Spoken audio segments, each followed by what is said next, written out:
ne peut rien faire pour nous. Il n'y a que Dieu qui peut pardonner et oublier tous nos péchés. Alors quand on confesse nos péchés à Dieu, la Bible nous dit que Dieu oublie même nos péchés. Imaginez Dieu qui est omniscient, qui connaît toutes choses, qui est omnipotent, qui est tout-puissant, qui est omniprésent, qui est présent parmi nous, alors que nous sommes en train de louer Dieu est là. Et ce Dieu-là est capable d'oublier tous vos péchés et vous libérer aujourd'hui.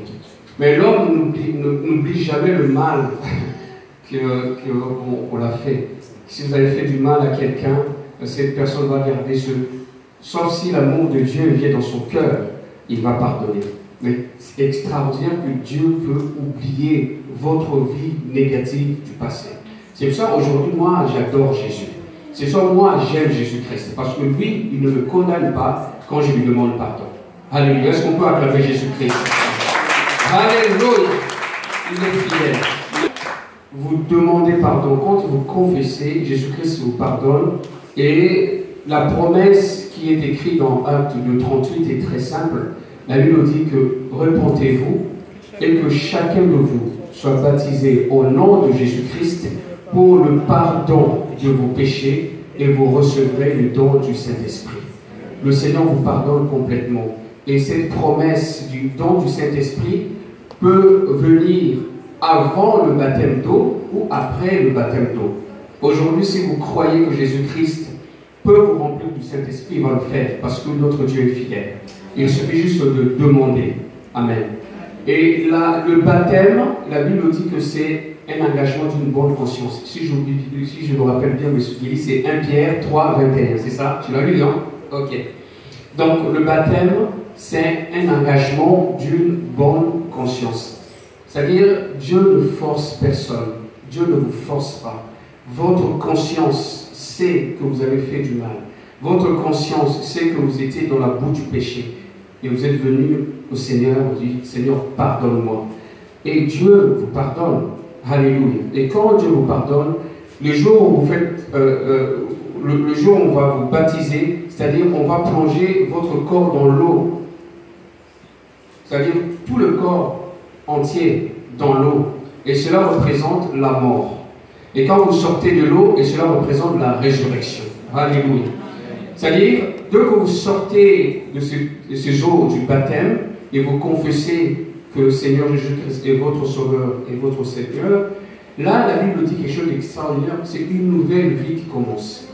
Vous êtes une nouvelle création en Jésus-Christ. Les choses anciennes sont passées et voici toutes choses sont devenues nouvelles. Alléluia.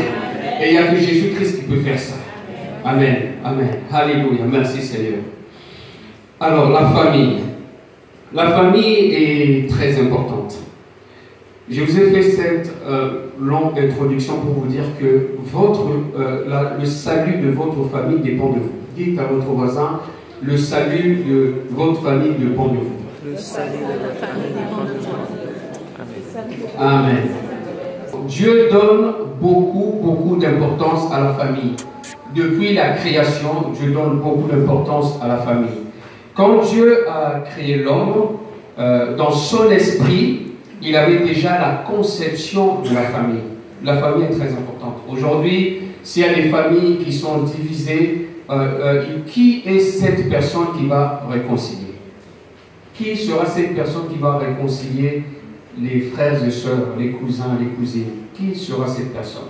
Et cette personne, c'est vous aujourd'hui. La définition de la famille, c'est quoi la famille? La famille est un ensemble de personnes unies par un lien de parenté ou une alliance. Il y a un lien qui est là.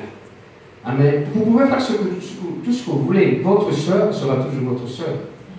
Votre grand frère sera toujours votre grand frère.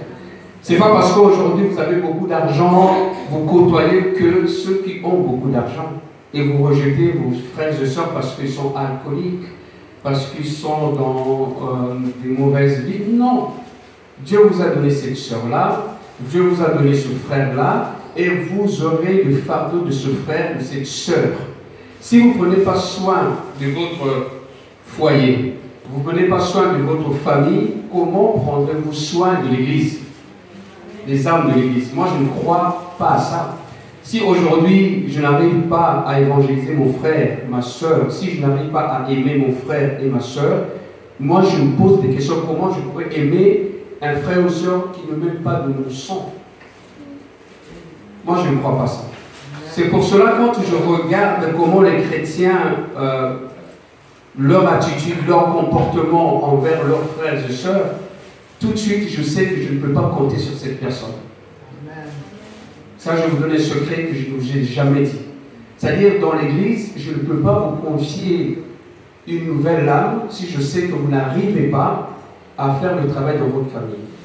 Si vous dites, pasteur, j'essaye, oui. Mais si vous n'essayez même pas, si vous avez complètement abandonné, parce que votre frère vous fatigue, parce que votre soeur vous fatigue, parce que vos parents vous fatiguent, mais laissez-moi vous dire, si ici dans l'église, il y a une âme qui a 6000 démons, vous ne serez même pas fatigué, vous serez écroulé. On ne pourra même pas vous réveiller.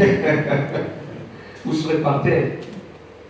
Soyez des chrétiens, des chrétiennes fortes. Alléluia. Commencez d'abord dans votre foyer, dans votre famille. Et puis le Seigneur va vous utiliser à l'église. On peut acclamer Jésus-Christ pour cela. Alléluia. La famille est la cellule de base de la société, à l'opposé de notre société actuelle. Aujourd'hui, notre société actuelle divise les familles. Je connais même une église, je ne citerai pas le nom parce que je ne vais pas parler du mal de notre église, qui divise les familles parce qu'ils ont mal compris le verset que Jésus-Christ a dit, je ne suis pas venu porter la paix, mais l'épée. Donc, eux, ils utilisent tout ça pour diviser dans l'épée qui divise. Non, Jésus-Christ, l'épée représente la parole de Dieu. Jésus-Christ n'a pas dit non, pour lui, une épée, couper la tête des gens, non. Il a dit prenez la parole de Dieu et prêchez la parole dans votre maison, dans votre foyer, dans votre famille. Il y en a d'autres, certains qui seront d'accord et d'autres non. Ceux qui seront d'accord seront maintenant dans votre équipe. Amen. Si aujourd'hui vous êtes seul, vous prêchez la parole, vous priez, vous témoignez, vous priez. Vous gagnez une personne sur 10. D'accord? Là, maintenant vous êtes 2. La force augmente. Avec les 2 personnes, vous intercédez, vous priez. Avec 3, petit à petit. Amen. Ne commencez pas à critiquer tout le monde. Et que voilà, lui, là, je commence même à nommer les esprits. Lui, c'est tel esprit. Elle, c'est tel esprit. Alors, cette personne qui n'a pas la conception de Jésus-Christ comme toi, qui n'a pas le niveau spirituel comme toi, si tu l'appelles déjà Jézabel, est-ce que tu penses qu'il va venir à l'église? Si tu l'appelles déjà sirène des eaux, elle va venir à l'église? Non. Toi, tu sais que le démon de sirène des eaux est en elle. Tu détruis d'abord cette sirène des eaux dans la prière, tu l'affaiblis dans la prière. Après, quand tu viendras semer la parole de Dieu avec amour, elle va accepter. La personne a encore 6000 démons dans son corps. Et toi, tu viens lui dire que tu es une sirène, tu seras attaqué par les démons. Pourquoi? Parce que tu ne t'es pas préparé pour affronter ces démons qui sont en elle. Donc je suis en train de vous rappeler, Dieu nous donne pour gagner votre foyer, votre famille. Parce qu'une famille forte est une église forte. Dites à votre voisin, une famille forte est une église forte. Une famille faible affaiblit l'église. Voilà le secret. Alléluia. C'est pour cela, mes frères et sœurs, moi, avec ma femme et mes enfants, je leur dis, Dieu nous a appelés, Dieu vous a appelés aussi. Parce que dans l'Ancien Testament, c'était ainsi. Quand Dieu appelait les parents, ils étaient des sacrificateurs, les enfants devenaient aussi des sacrificateurs. Alors, les parents préparaient déjà les enfants à la sacrificature. Et le monde d'aujourd'hui dit quoi? Oh non, il faut laisser les grandir, ils vont choisir. Ah bon? Quels parents irresponsables! Quand l'enfant arrive à l'âge de 16, 17, 18 ans, l'enfant, si tu n'inculques pas la parole de Dieu dans son cœur, comme c'est écrit dans Deutéronome 6, 4, 5, 6 et 7. Si tu n'inculques pas cette parole ancrée cœur. Quand il aura l'âge de 16 ans, il va choisir par rapport à quoi? Que signifie le choix? Le choix, je dis blanc et noir. Après, je te dis de choisir, n'est-ce pas? Tu choisis blanc ou noir. Mais aujourd'hui, le monde, la société montre que la couleur noire. Et le blanc, c'est l'évangile. Ils ont dit que non, c'est la laïcité. Il ne faut surtout pas toucher à la laïcité. La laïcité devient une religion. On n'a pas le droit d'avoir une crèche dans certaines villes aujourd'hui. Pourquoi? Parce que la crèche représente encore l'image de la naissance du Christ. On n'a pas le droit d'évangéliser dans la rue comme on faisait à l'époque. On chantait. On n'a pas le droit aujourd'hui. Sinon, c'est la prison. Mais quand... Pause. Ceux qui finissent, pause. Ouais. On peut s'exprimer. Où sommes-nous aujourd'hui? Voilà où le monde va. Le monde court à sa perte. C'est pour cela qu'aujourd'hui, l'Église a besoin de vous et moi. On ne va pas aller marcher devant le palais, mais on va gagner famille par famille. Alléluia. On acclame Jésus-Christ. Merci Seigneur. Alléluia. À l'époque, les disciples se cachaient dans les grottes et tout ça parce qu'ils avaient peur de qui? Ils avaient peur des Romains. C'est la même chose aujourd'hui. On a peur de la laïcité parce que c'est devenu une religion. C'est pour cela que nous avons besoin de la puissance du Saint-Esprit dans notre vie pour nous donner la sagesse et l'intelligence. Comment est-ce que nous devons gagner les âmes? Alléluia. Mon désir ardent, à chaque fois que je viens à l'église, Seigneur, je ne partirai pas tant que tu ne m'as pas rempli encore de ton esprit. Alléluia.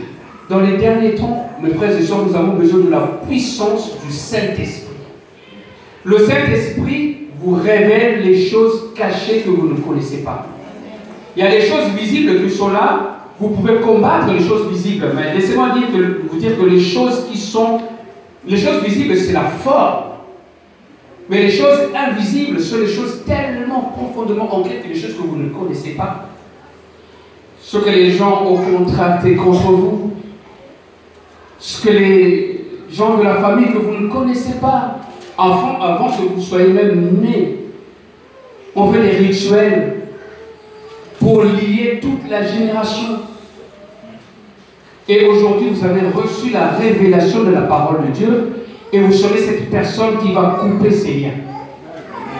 Alléluia. Qui va se lever aujourd'hui pour sauver sa famille? Alléluia. Amen. Alléluia. Je prie pour vous. Que vous soyez le Moïse de votre famille. Que vous soyez le Joseph de votre famille. Alléluia. Amen. Dieu est avec vous. Dieu sera toujours avec vous. Alléluia. Peu importe les difficultés, Dieu sera toujours là avec vous. Alléluia. Merci Seigneur. La famille. La famille est donc l'élément essentiel de la société. Elle est aussi une entité. Entité religieuse. On chante que j'aime la famille de Dieu, où tout le monde fait plus qu'un.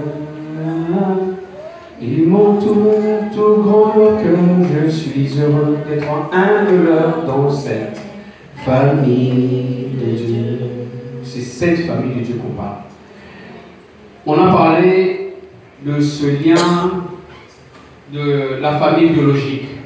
Et notre lien aujourd'hui, en tant que chrétien, c'est quoi? C'est le Saint-Esprit. C'est la parole de Dieu qui nous lie. Nous sommes liés par la parole de Dieu. Nous sommes liés par le Saint-Esprit de Dieu. Le Saint-Esprit, il est notre guide. Amen. Le Saint-Esprit est notre lampe dans les ténèbres. Le Saint-Esprit, il est celui qui nous donne cette assurance que demain, quand le Seigneur reviendra, Jésus reviendra sur le nuée nous allons le voir partout, soyez en France, à Miami, en Afrique. Quand le Seigneur reviendra, la Bible dit que tout œil le verra. C'est pour cela, le Saint-Esprit sera à ce moment-là le lien entre nous et Jésus-Christ. C'est-à-dire, Jésus-Christ va attirer ceux qui ont reçu le Saint-Esprit. Vous comprenez ce que je suis en train de dire? Nous allons lire Actes dans le livre des Actes pour que ça soit bien clair. Actes chapitre 1 verset 8, la Bible dit: mais vous recevrez. Je recommence, j'attends. La Bible dit: mais vous recevrez une puissance, le Saint-Esprit survenant sur vous, et vous serez mes témoins à Jérusalem, dans toute la Judée, dans la Samarie et jusqu'aux extrémités de la terre. On va lire maintenant le chapitre 2 à partir du premier verset. Juste après, chapitre 2 à partir du premier verset. Vous y êtes? La Bible dit: le jour de la Pentecôte. C'est pour cela qu'on s'appelle l'église pentecôtiste. Pentecôte, c'est la naissance de l'église. Le jour de la Pentecôte, ils étaient tous ensemble, dans le même lieu. Tout à coup, il vint du ciel un bruit, comme celui d'un vent impétueux, et il remplit toute la maison où ils étaient assis. Des langues semblables à des langues de feu leur apparurent, séparées les unes des autres, et se posèrent sur chacun d'eux. Et ils furent tous remplis du Saint-Esprit, et se mirent à parler en d'autres langues, selon que l'Esprit leur donnait de s'exprimer. Alléluia, on acclame la parole de Dieu. Amen. Alléluia. C'est quoi le baptême du Saint-Esprit? Vous lisez Actes chapitre 1, verset 8. Actes chapitre 2, à partir du premier verset. Vous lisez et vous lui dites: moi j'obéis aux Écritures. C'est pas l'homme, ça c'est Dieu qui a écrit. Vous allez parler en d'autres langues. Ce jour-là, quand vous allez recevoir le Saint-Esprit, vous allez ressentir quelque chose comme si c'était une huile chaude qui va descendre sur votre tête. Et le Seigneur va, après la confession bien sûr, confesser. Et le Seigneur va prendre le contrôle de votre langue. Le Seigneur va prendre le contrôle de votre esprit. Ça ne sera pas avec votre intelligence, mais ce sera par le contrôle du Saint-Esprit. Alléluia. Parce que c'est le Saint-Esprit qui baptise. Alléluia. Donc c'est Dieu qui baptise du Saint-Esprit. Amen. Et quand vous parlez en langue, c'est en fait une évidence. Je sais que j'ai reçu le Saint-Esprit. Amen. Et aujourd'hui, les gens veulent dire ce n'est pas une évidence, mais c'est une évidence. Ils confondent avec les dons de langue. Quand tu reçois le premier don du Saint-Esprit, vous recevez le don du Saint-Esprit dans Actes 2, 38. Le premier don que vous recevez, d'abord, vous parlez en langue. D'accord? Mais après, cela va se développer. Ça sera maintenant une puissance. Aujourd'hui, quand on prie, par exemple, on intercède. Il y a quelque chose qui se passe quelque part. Quelqu'un est malade, ou bien un accident va arriver quelque part. Et le Seigneur saisit les gens qui intercèdent, le groupe qui est là. On est en train de prier avec notre intelligence. Seigneur, tu es bon, ta miséricorde durera toujours, sauve ma famille. D'un seul coup, ta prière change. Et tu commences à prier en langue. Alléluia. Mais laissez-moi dire, quand vous priez en langue, le diable ne comprend pas ce mystère. Amen. Il n'y a que Dieu qui comprend. Et d'un seul coup, quand vous priez, vous êtes en train d'intercéder pour qu'un accident, cet accident n'arrive pas. On avait un missionnaire qui était cliniquement mort à l'aéroport. Un grand missionnaire, un grand évangéliste. Il prie, quand il prie, les gens sont guéris, délivrés. Et ces jours-là, la mort, elle lui frappa sa porte. D'un seul coup, il y avait à ce moment-là un groupe d'intercesseurs en train d'intercéder. le Seigneur a arrêté la personne qui dirigeait l'intercession. Non, on va prier pour tel missionnaire. Ils ont commencé à prier en langue pendant au moins 2 heures. Et le Seigneur l'a ressuscité. Amen. Alléluia. Le Seigneur l'a ressuscité. Et comme il ne se concertait pas, le missionnaire est rentré, il a commencé à témoigner. Il a donné des précisions. C'était à telle heure, voilà, dans telle ville, les intercessions. Mais c'est à ce moment-là qu'on priait pour vous. Il a commencé à trembler. Pourquoi? Parce qu'il a réalisé comment Dieu était miséricordieux à ce moment-là. La main de Dieu était sur lui. Alléluia. C'est ça quand vous venez dans une église apostolique, pentecôtiste comme celle-ci. Quand vous entendez les gens priant, regardez là, on est calme. Mais quand on va commencer à prier, ne vous effrayez pas. C'est ça l'église apostolique. La Bible dit que les apôtres, vous pouvez lire tout le chapitre de Acte 2, vous allez lire le discours de Pierre, le premier discours de Pierre. Quand Jésus-Christ est monté, avant que Jésus-Christ monte, on appelle ascension, d'accord? Pour toi, avant que Jésus-Christ monte, on appelle ça comment? L'ascension, c'est ça, non? Ah, tu sais pas? Ah, ok, voilà, alors, avant que Jésus-Christ monte, les disciples avaient peur d'évangéliser. Pourquoi? Parce que les chefs religieux de l'époque, ils avaient interdit formellement à tous les disciples de prêcher au nom de Jésus-Christ. Ils les ont fouettés, ils les ont mis en prison, ils étaient craintifs, ils avaient peur.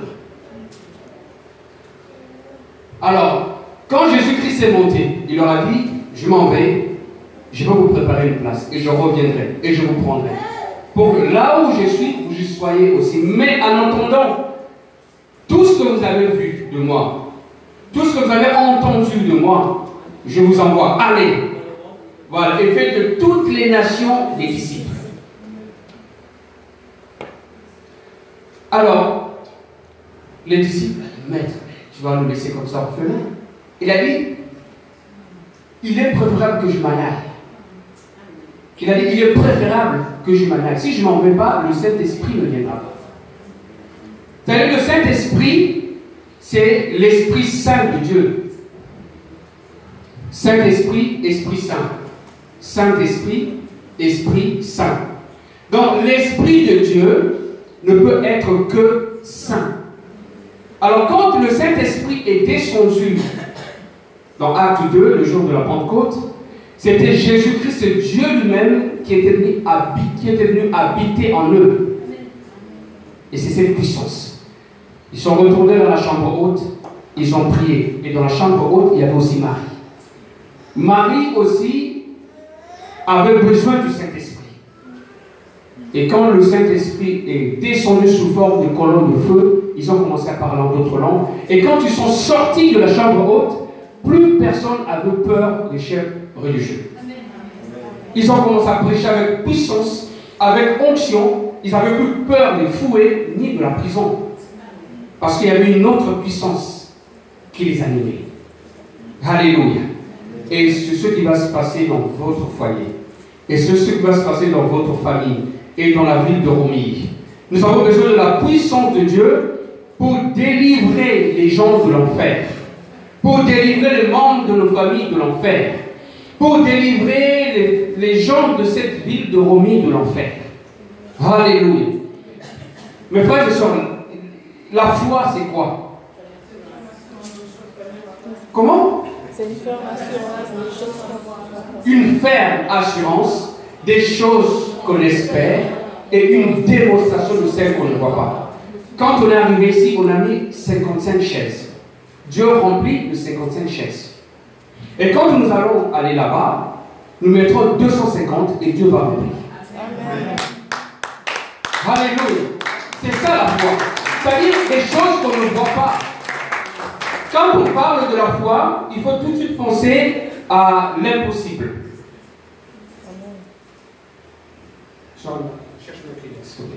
Quand on parle, il faut toujours penser à l'impossible. Tout le monde dit l'impossible. Dieu vient d'accomplir, d'opérer. C'est-à-dire, vous ressemblez à Thomas. Thomas voulait absolument toucher les mains du Seigneur pour voir si on l'avait vraiment percé. Il voulait voir son côté. Ça, c'est Thomas. C'est-à-dire, avant de croire, il faut voir. Mais la foi, c'est pas ça. La foi, c'est je ne vois pas, mais je crois. C'est pour ça que Jésus-Christ compare ces gens. Il dit, si vous êtes comme des petits enfants, vous entrerez dans le royaume. C'est un enfant croit. Un enfant croit, tout simplement. Si vous êtes malade, croyez que Dieu va vous guérir. Si nous croyons que demain nous aurons 250 personnes là-bas, Dieu va remplir ce lieu. Alléluia. Mais il a besoin de vous, il a besoin de moi. Quand vous témoignez dans votre famille,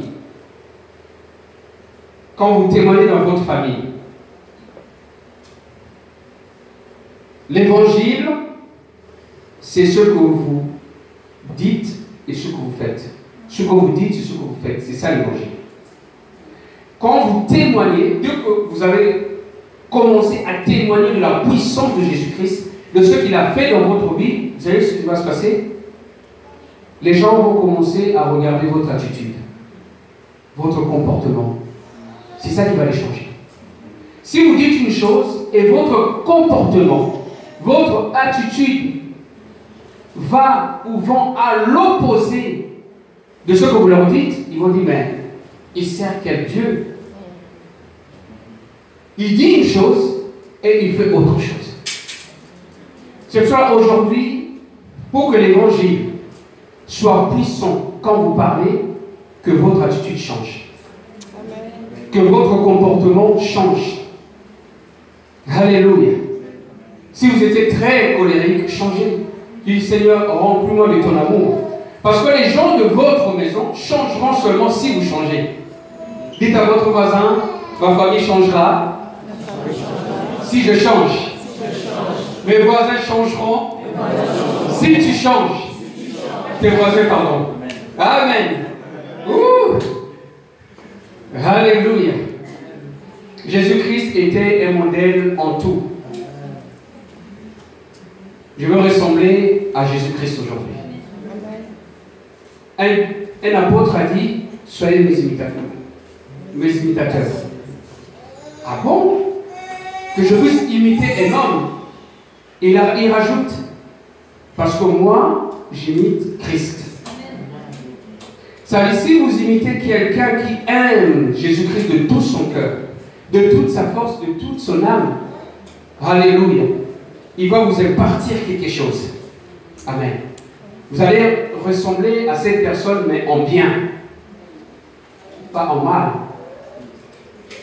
C'est pour cela, vous devez savoir qui est qui. Ne fréquentez pas n'importe qui. Si vous fréquentez quelqu'un, c'est pour qu'il puisse accepter l'évangile. C'est pour qu'il puisse être comme vous. Alléluia. Alors dites encore à votre voisin, je ne serai pas une copie. Je ne serai pas une copie. Alléluia, parce que je suis original. Alléluia. Je ne serai jamais une copie. Alléluia.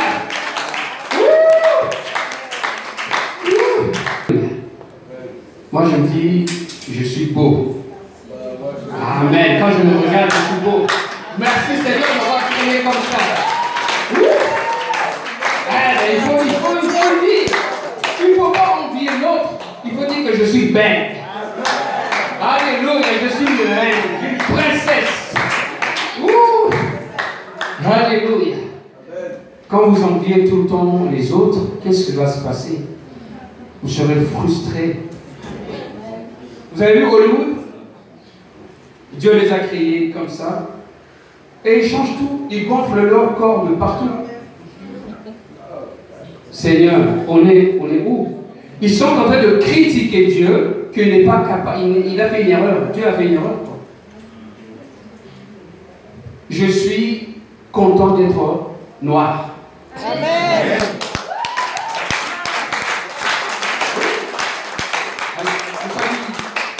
Tu es content d'être tunisien. Voilà.